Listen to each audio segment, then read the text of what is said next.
What does it mean to be free, truly free? Imagine fighting for years to break free from one empire, only to find yourself under the rule of another. This is the untold story of the Philippine-American War, where promises of peace clashed with the cries for independence, and a small island nation dared to challenge a rising world power in the name of freedom. The Philippine-American War began in 1899, shortly after the Spanish-American War had ended. The United States had defeated Spain and acquired the Philippines through the Treaty of Paris. But this ignored the fact that Filipino revolutionaries had already declared independence from Spain and had established a functioning government under Emilio Aguinaldo. The Filipino people had fought hard to end centuries of Spanish colonial rule and expected freedom, not another foreign power. Tensions quickly escalated when American troops refused to recognize Filipino authority and insisted on occupying Manila and other key areas. A skirmish between American and Filipino forces in February 1899 marked the start of the war, with the U.S. labeling it an insurrection rather than acknowledging it as a fight for independence. Initially, the Filipino forces attempted to fight in a traditional manner, lining up armies and engaging in set battles. However, they were outmatched by the superior weapons and logistics of the American military. As a result, Filipino fighters shifted to guerrilla tactics, using the geography of the islands, local support, and surprise attacks to resist the American presence. In response, the U.S. military adopted harsh counterinsurgency measures, including the use of scorched earth tactics, mass arrests, and the establishment of concentration zones for civilians. Especially in regions like Batangas and Samar, American commanders, such as General Jacob Smith, ordered brutal campaigns intended to break Filipino resistance at any cost. Thousands of civilians suffered from famine, disease, and displacement as a result. The war reflected not only a military clash, but also a moral and political struggle over the right to self-determination. While American leaders spoke of bringing civilization and order, many saw this as a thin veil for imperial ambition. The war officially lasted until 1902, though sporadic resistance and unrest continued for years. Filipino resistance during the Philippine-American War was driven by a strong desire for independence after centuries of Spanish colonization. When the United States acquired the Philippines from Spain in 1898, many Filipinos who had already declared independence and established a republic under Emilio Aguinaldo felt betrayed. The initial phase of resistance involved conventional warfare, with Aguinaldo's army organizing into regional units to face American troops in set-piece battles. However, the Filipinos were outgunned and outnumbered, and their traditional tactics failed against the better-equipped U.S. military, facing heavy losses and battlefield defeats. Aguinaldo and his commanders changed their strategy and turned to guerrilla warfare. This shift involved small, mobile units that used the terrain to their advantage, conducting ambushes, sabotage, and hit-and-run attacks. The support of the local population was crucial in this phase, as fighters relied on civilians for supplies, intelligence, and shelter. Villages often served as secret bases, and resistance leaders emerged in different provinces to continue the struggle independently. The decentralized nature of the guerrilla movement made it difficult for American forces to claim a clear victory. In response, U.S. troops intensified their campaign with harsh counterinsurgency tactics, including reprisals against villages suspected of aiding rebels, mass arrests, and the use of reconcentration camps. Despite the increasing brutality of the war, the spirit of resistance persisted. Even after Aguinaldo was captured in 1901, various local leaders like Macario Sakay continued the fight, declaring new republics and refusing to surrender. The resistance was fueled not only by nationalism, but also by anger at foreign occupation, land exploitation, and the loss of autonomy. Though ultimately suppressed, the Filipino resistance became a symbol of courage and determination, laying the foundation for future movements that would eventually lead to full independence decades later. During the Philippine-American War, the United States military employed increasingly brutal tactics in an effort to suppress Filipino resistance. especially after Filipino fighters shifted to guerrilla warfare. The frustration of battling an elusive enemy led American commanders to adopt harsh measures aimed at breaking the will of the population. One of the most infamous tactics was the use of reconcentration zones, where entire villages were forcibly relocated into guarded camps. These camps were overcrowded and unsanitary, resulting in widespread disease and death among civilians. Outside the camps, American troops often practiced a scorched earth policy, destroying homes, crops, and livestock to deprive guerrilla fighters of food and shelter. In provinces like Samar and Batangas, American forces conducted especially harsh campaigns. General Jacob H. Smith issued an infamous order in Samar, instructing troops to turn the island into a howling wilderness, and to kill anyone over the age of 10 suspected of aiding the resistance. Entire towns were burned, and suspected sympathizers were tortured or executed. The use of waterboarding, then called the water cure, became a widely reported method of interrogation during the conflict. These tactics were justified by American commanders as necessary to end the insurgency, but they resulted in massive civilian suffering and drew criticism from both Filipino leaders and some American citizens. Estimates suggest that over 200,000 Filipino civilians died due to war-related causes including famine, disease, and violence. Villages were regularly raided, and even women and children were not spared from the effects of military operations.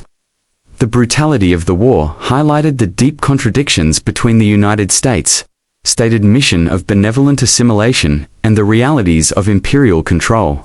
While the U.S. government claimed to be bringing civilization and democracy, the methods used revealed a willingness to crush independence movements by any means necessary.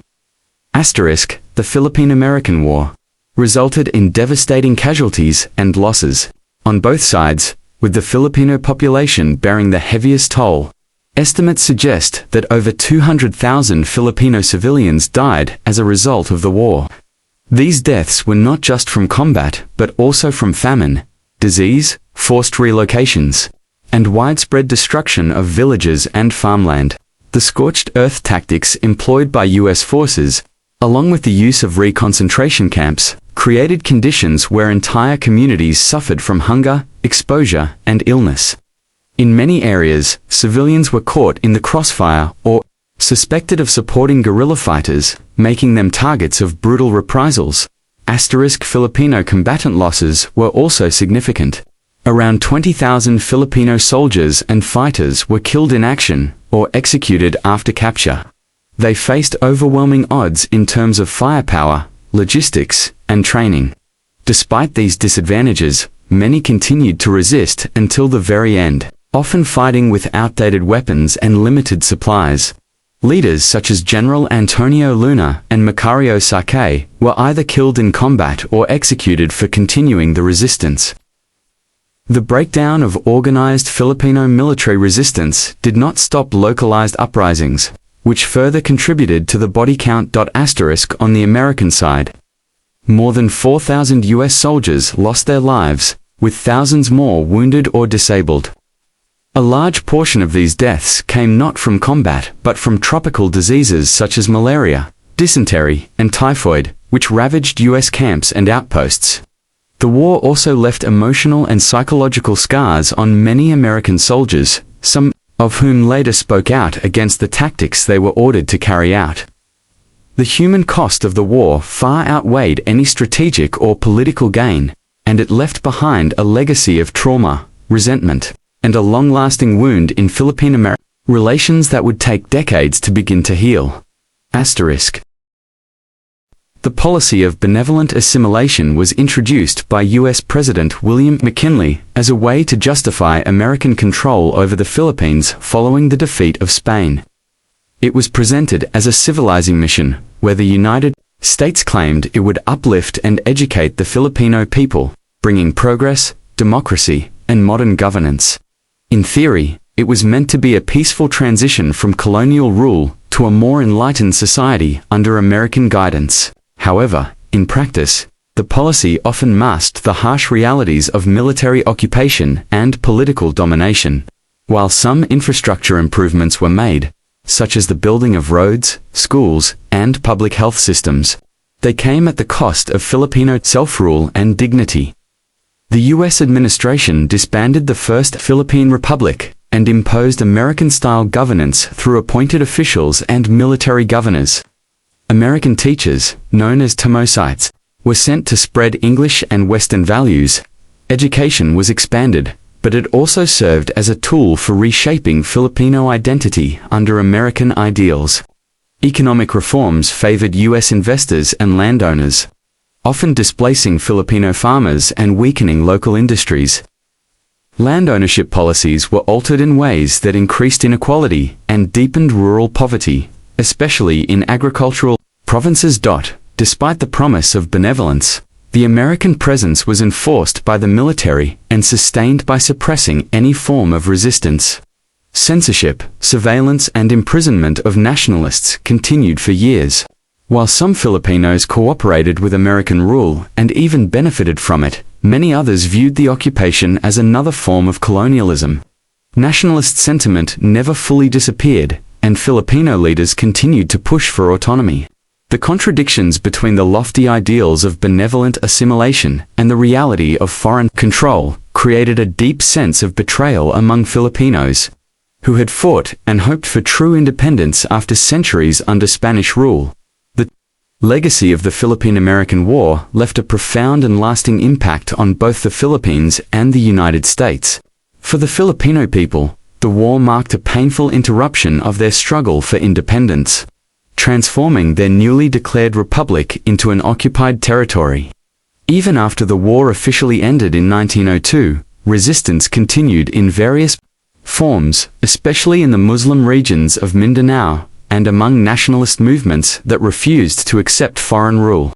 The brutality of the war, the loss of life, and the suppression of Filipino self-governance created deep scars that influenced the nation's identity and political consciousness for decades. American colonial rule, which lasted until 1946, introduced systems of education, governance, and economic policy that shaped modern Philippine society. While some infrastructure and institutions were developed, the benefits were unevenly distributed and often served American interests. Filipino culture, language, and traditions were affected by American influence. As English became a dominant language in schools, government, and media. Despite this, Filipino nationalism remained strong.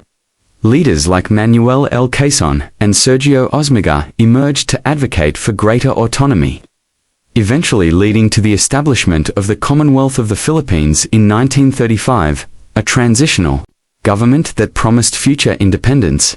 World War II and the Japanese occupation of the Philippines temporarily interrupted this path.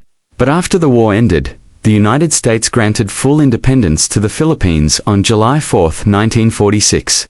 However, the relationship between the two countries continued, marked by military agreements, economic ties, and political influence.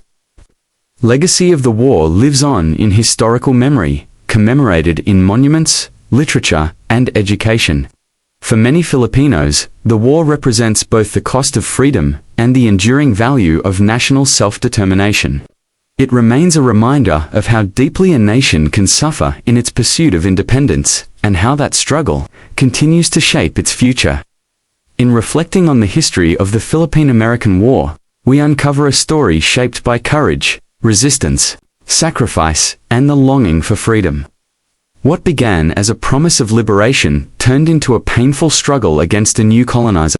The Filipino people, with unwavering determination, stood against overwhelming odds to defend their right to self-rule. Though faced with brutal tactics, immense loss, and a foreign power that claimed to civilize while suppressing, their spirit endured. The legacy of this war is not only one of tragedy, but also of resilience, a reminder that the path to independence is often paved with hardship. As we remember the voices lost and the lessons learned, we are called to honor the enduring strength of those who fought not just for land, but for dignity, identity, and the right to determine their own future.